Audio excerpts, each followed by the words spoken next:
சினிமாவில் நடிகராக இருந்த என்னை மாணவர் சமுதாயத்திற்காக நேரம் ஒதுக்க கூறினார் மக்கள் ஜனாதிபதி அப்துல் கலாம் என்று நடிகர் தாமு கூறியுள்ளார்.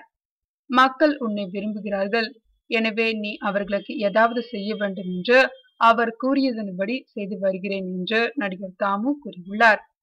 கடந்த வாரம் மரணமடைந்த மக்கள் ஜனாதிபதி அப்துல் கலாமின் உடல் அவரது சொந்த ஊரான ராமேஸ்வரத்திற்கு கொண்டு வரப்பட்டது. தமிழகம் முழுவதிலும் இருந்தும் லட்சக்கணக்கானோர் ராமேஸ்வரத்திற்கு சென்று அவரது புகழ் உடலுக்கு அஞ்சலி செலுத்தினர். பிரபல நடிகர்களும் அரசியல் தலைவர்களும் ராமேஸ்வரத்திற்கு வந்து அப்துல் கலாமிற்கு அஞ்சலி செலுத்தினர். அப்துல் கலாமின் உடல் வைக்கப்பட்டிருந்த பெட்டியின் அருகிலே நடிகர் தாமு அமர்ந்திருந்தார். அப்துல் கலாம் உடல் மீது வைக்கப்படும் மலர் வளையங்களே எடுத்து அப்புறப்படுத்தும் பணியை மிக அமைதியாக ஒருவித சோகத்துடன் செய்து கொண்டிருந்தார். மக்கள் ஜனாதிபதி கலாமின் மரணம் தாமருக்குள் மிகப்பெரிய துயரத்தை ஏற்படுத்திவிட்டது என்றே கூற வேண்டும். அப்துல் கலாமிற்கு அவர் செலுத்திய மௌன அஞ்சலியே அதை வெளிப்படுத்தியது. சினிமாவில் நடிகராக இருந்த என்னை மாணவர் சமுதாயத்திற்காக நேரம் ஒதுக்க கூறினார் டாக்டர் அப்துல் கலாம். ஒரு மாணவன் நினைத்தால் எதை வேண்டுமானாலும் சாதிக்க முடியும் என்பது போல நீ மாணவனோடு கலக்க வேண்டும்.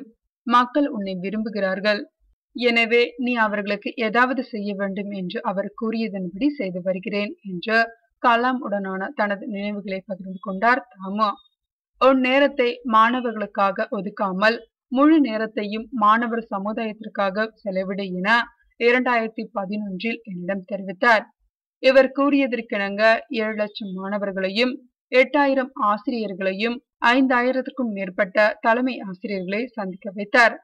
1.5 லட்சத்திற்கும் அதிகமான பெற்றோர்களை சந்திக்க வைத்த இந்த புனிதமான பயணத்தை ஏற்படுத்தி தந்த புனித ஆத்மா நம்மை விட்டு பிரிந்தது என நினைக்கும் போது மிகவும் கஷ்டமாக இருக்கிறதா.